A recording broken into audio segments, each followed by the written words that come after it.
الحمد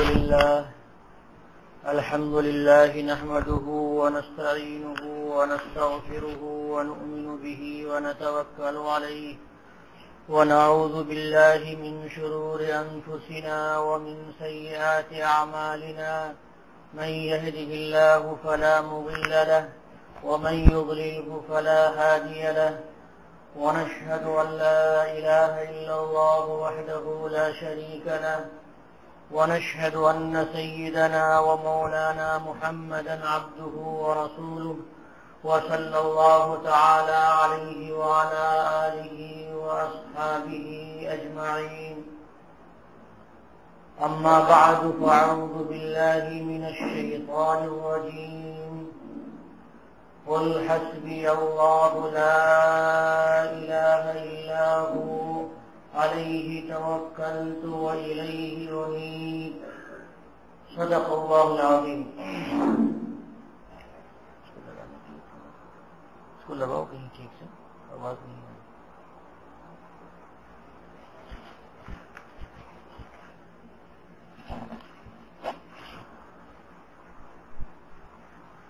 اللہ تبارک و تعالی کا کرم ہے کہ اللہ تعالی نے ہم سب کو ایمان کی دولت سے نوازا ہے اور ایمان کی نسبت سے ہم پوری دنیا میں ایک جسم کی طرح ہیں.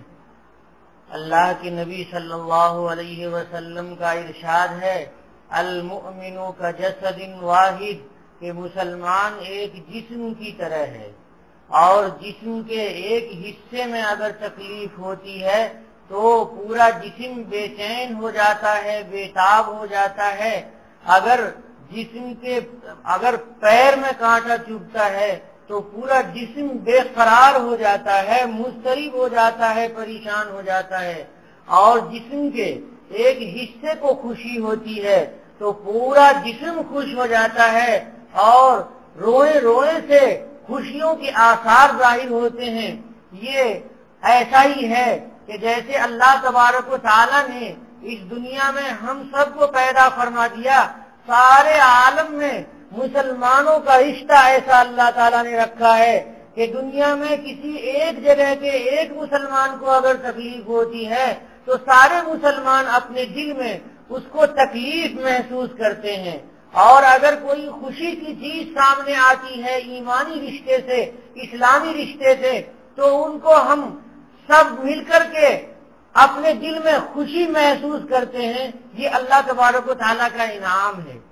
مؤذن آواز دیتا ہے اللہ اکبر اللہ اکبر اللہ اکبر اللہ اکبر, 4 مرتبہ آواز دیتا ہے, اللہ کی کبریائی بیان کرتا ہے.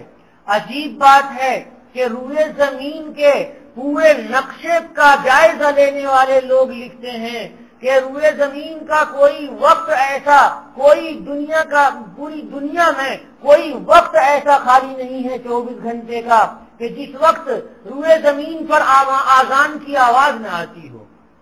ہر وقت آذان ہو رہی ہے. مثال کے طور پہ سحر کے وقت کو ہی دیکھ لیجئے کہ 2 منٹ اور 4 منٹ کے فاصلے سے اذان ایک شہر سے دوسرے شہر میں ہوتی ہے, ہوتی چلی جاتی ہے اور پھر وہ گھومتے گھومتے سورج جب صبح صادق ہمارے یہاں پہنچتی ہے تو ہمارے یہاں بھی چاند اذان ہو جاتی ہے. ایسے ہی عصر کا وقت ہے, ایسے ہی مغرب کا وقت ہے, ایسے ہی ظہر کا وقت ہے, ایسے ہی عشاء کا وقت ہے کہ پوری دنیا میں ہر وقت یہ 5 نماز پڑھی جاتی ہیں. یہ پورے گلوب کا اندازہ لگائیے تو اندازہ ہوگا کہ اللہ تبارک و تعالیٰ کی کبریائی روئے زمین سے ہر وقت آیا ہوتی ہے.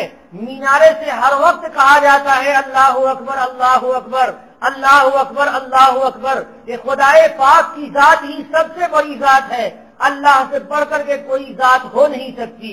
اس لیے ہم سب کو اگر بھروسہ کرنا ہے تو اللہ تبارک و تعالیٰ کی ذات پر بھروسہ کرنا ہے, جس خدائے پاک کے علاوہ کوئی بھروسہ کرنے کے لائق کوئی ذات نہیں ہے.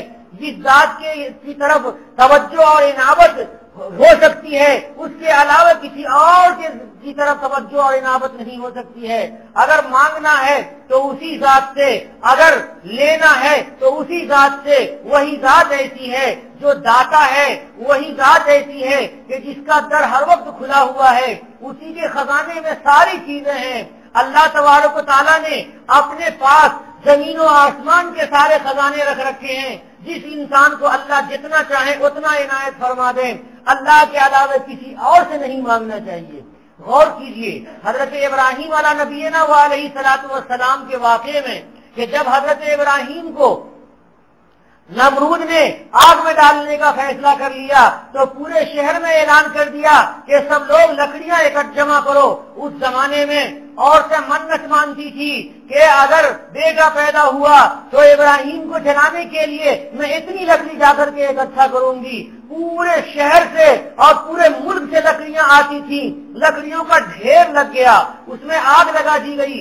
آگ کئی دن تک جلتی رہی اور کوئی قریب نہیں جا سکتا تھا، اتنی خطرناک قسم کی آگ لگائی گئی۔ حضرت ابراہیم علیہ السلام کو ڈالنے کے لیے کوئی آدمی نہیں جا رہا تھا تو جھولے پہ ان کو بٹھا کر کے اور بہت دور منجنیق کے ذریعے، منجنیق کہتے ہیں گولے کو، جس طرح سے گولا چھوڑا جاتا ہے ویسے اس زمانے میں منجنیق ہوتا تھا، جیسے ڈھیلے پھینکنے کے لیے اور کچھ پتھر پھینکنے کے لیے جو استعمال ہوتا تھا، اس میں حضرت ابراہیم علیہ السلام کو بٹھا دیا گیا اور اس کے ذریعے سے آگ کے بیچوں بیچ میں پھینک دیا گیا۔ اس وقت آنن فانن حضرت جبریل علیہ نبینا علیہ الصلوۃ والسلام کو اللہ رب العزت نے بھیجا کہ جاؤ میرے پیارے ابراہیم کو آگ میں ڈال دیا گیا ہے۔ حضرت جبریل علیہ الصلوۃ والسلام تشریف لاتے ہیں اور کہتے ہیں اے آگ، تو جس خدا کے حکم سے جلتی ہے اسی خدا نے تمہیں حکم دے دیا ہے۔ یا نارو، اے آگ کونی بردن و سلامن، کہ اے آگ تو ٹھنڈی ہو جا اور ایسی ٹھنڈی نہ ہو جا کہ بالکل برف ہو جا، بلکہ سلامتی والی ہو جا۔ اگر اللہ تبارک و تعالیٰ کا حکم یہ ہوتا کہ اے آگ تو ٹھنڈی ہو جا تو آگ اتنی ٹھنڈی ہو جاتی کہ اتنا ٹھنڈا دنیا میں برف بھی نہیں ہوتی۔ اللہ تبارک و تعالیٰ کا حکم لے کے حضرت جبریل علیہ الصلوۃ والسلام آئے ہیں اور حضرت جبریل کہتے ہیں کہ اے میرے پیارے دوست، اے اللہ کے حبیب، مجھے بتائیے کیا میں آپ کی کچھ مدد کر سکتا ہوں؟ تو حضرت ابراہیم علیہ السلام نے جو جواب دیا وہ سننے کے لائق ہے۔ علامہ قرطبی رحمت اللہ علیہ نے تفسیر قرطبی میں لکھا ہے کہ حضرت ابراہیم علیہ السلام نے کہا کہ جبریل، اگر تم مدد کرنا چاہتے ہو تو مجھے تمہاری مدد نہیں چاہیے۔ فرمایا حضرت جبریل نے کہ نہیں، پروردگار عالم مدد کرنا چاہ رہے ہیں۔ تو حضرت ابراہیم نے فرمایا ہاں، اگر وہ ذات مدد کرنا چاہتے ہیں تو اس ذات کی مدد میں مانگتا ہوں۔ کیا ایمان تھا حضرت ابراہیم علیہ نبینا علیہ الصلوۃ والسلام کا، کیا ایمان تھا ہمارے پیغمبر جناب محمد رسول اللہ صلی اللہ علیہ وسلم کا کہ حضرت نبی کریم صلی اللہ علیہ وسلم غار ثور میں ہیں، حضرت ابوبکر صدیق رضی اللہ تعالیٰ عنہ ہیں۔ حضرت ابوبکر صدیق نے کہا کہ یا رسول اللہ، یہ کفار تلاشتے ہوئے پھر رہے ہیں، تلاش رہے ہیں، اگر انہوں نے اپنے قدم کی طرف جھانک کر کے دیکھا تو ہمیں دیکھ لیں گے۔ نبی کریم صلی اللہ علیہ وسلم نے حضرت ابوبکر سے کہا لا تخف، تم ڈرو نہیں، ان اللہ معنا، میرے ساتھ اللہ تبارک و تعالیٰ کی ذات ہے۔ اللہ کی مدد جس بندے کے ساتھ ہوگی اس بندے کو کوئی بال بیکا نہیں کر سکتا۔ نور حق، شمع الہی کو بجھا سکتا ہے کون؟ جس کا حامی ہو خدا، اس کو مٹا سکتا ہے کون؟ اللہ تبارک و تعالیٰ کی مدد اگر انسان کے ساتھ رہے تو اللہ تو کوئی دنیا اسے پریشان نہیں کر سکتی، کوئی دنیا ذرہ برابر تکلیف نہیں پہنچا سکتی۔ اگر نافع ہے تو وہی ذات، اور اگر تکلیف دار ہے، تکلیف دینے والی ہے تو وہی ذات ہے۔ کوئی نافع نہیں ہے، کوئی دار نہیں ہے، یہ ہمارے اللہ ہمارے پروردگار عالم ہے۔ مفسر لکھتے ہیں حکما لکھتے ہیں کہ اذان میں جو ایک مرتبہ نہیں 4 مرتبہ اللہ اکبر اللہ اکبر اللہ اکبر اللہ اکبر کی صدا دی جاتی ہے، اور یہ اذان ایسی نہیں ہے کہ کسی انسان نے تیار کیا ہو، بلکہ اللہ تبارک و تعالیٰ نے انبیاء سے صحابہ کرام کو بتا کر کے اور بہت سارے صحابہ کرام کو بتایا اور خواب میں اللہ تبارک و تعالیٰ نے الہام کیا ان کلمات کا.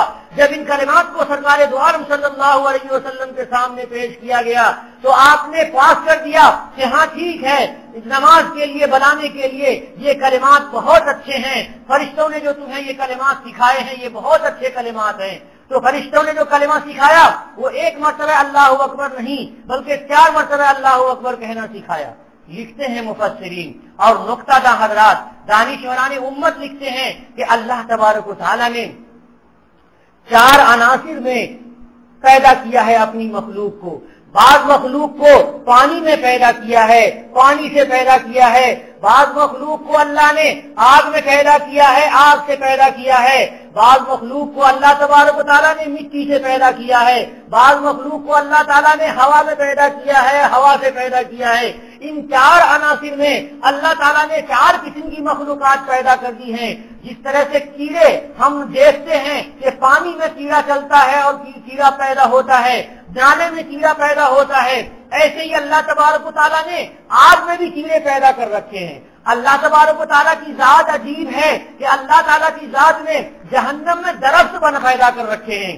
آج ہم اپنے درخت کو آگ میں دیتے ہیں تو ہمارا درخت جل جاتا ہے کیونکہ اس میں جلنے کی صلاحیت اللہ تبارک و تعالیٰ نے پیدا کی. اور وہ جہنم کا درخت جہنم کی آگ میں وہ بڑھ رہا ہے، پھیل رہا ہے، پھول رہا ہے اور اس کو جہنم کی آگ تک نہیں جلاتی ہے. یہ اللہ تبارک و تعالیٰ کا کرشمہ ہے. تو کہتے ہیں کہ اللہ تبارک و تعالیٰ نے 4 مرتبہ اس لیے اللہ اکبر اللہ اکبر اللہ اکبر اللہ اکبر کے کلمات بتائے کہ وہ ساری مخلوق جو پانی میں ہے ان سے بھی اللہ بڑے ہیں، وہ ساری مخلوق جو ہواؤں میں ہے ان سے بھی اللہ بڑے ہیں، وہ ساری مخلوق جو مٹی میں ہے ان سے بھی اللہ بڑے ہیں، وہ ساری مخلوق جو آگ میں ہے ان سے بھی اللہ تبارک و تعالیٰ کی ذات پاک اور بابرکت ہے اور بڑی ہے. اللہ کی ذات عظیم ہے، اللہ سے عظیم کوئی نہیں ہو سکتا. تو ایک مؤذن آواز دیتا ہے کہ اللہ سے بڑا کوئی نہیں ہے، کہیں نہیں ہے، نہ تو پانی میں ہے، نہ ہوا میں ہے، نہ آگ میں ہے، نہ مٹی میں ہے، کہیں نہیں اللہ تبارک و تعالیٰ سے بڑی ذات ہے. لیکن انسان اس آواز کو سن کر کے اس آواز کے مفہوم کو نہیں اپنے دلوں میں لیتا ہے. وہ اٹھتا ہے تو وہ سوچتا ہے کہ ہم فلاں جگہ جائیں گے تو ہمیں فلاں آدمی فلاں چیز دے دے گا، ہم فلاں کام کریں گے تو ایسا ہو جائے گا، ہم فلاں چیز کریں گے تو ایسا ہو جائے گا. نہیں، وہ ایسا نہیں ہو سکتا. ہوگا تو ویسا ہی جیسا اللہ رب العزت نے کر رکھا ہے. اللہ نے اسباب کے تحت اللہ تعالیٰ نے اسباب کے تحت نتائج رکھ رکھے ہیں تو بندہ نتیجہ اسباب اختیار کرتا ہے، اس پہ نتیجہ ملتا ہے. لیکن اگر بندہ اللہ کا بندہ ہے تو اس کی نگاہ اللہ رب العزت کی ذات کے اوپر ہونا چاہیے کہ اللہ جو کرتے ہیں وہی ہوتا ہے، اللہ جو چاہتے ہیں وہی ہوتا ہے. اللہ کے علاوہ کوئی کچھ نہیں کر سکتا. اللہ تعالیٰ نے انسان کو پیدا کیا، اللہ نے جن کو پیدا کیا، اللہ نے فرشتوں کو پیدا کیا. اس میں شاہ ولی اللہ صاحب محدث دہلوی رحمت اللہ علیہ نے حجت اللہ البالغہ میں لکھا ہے کہ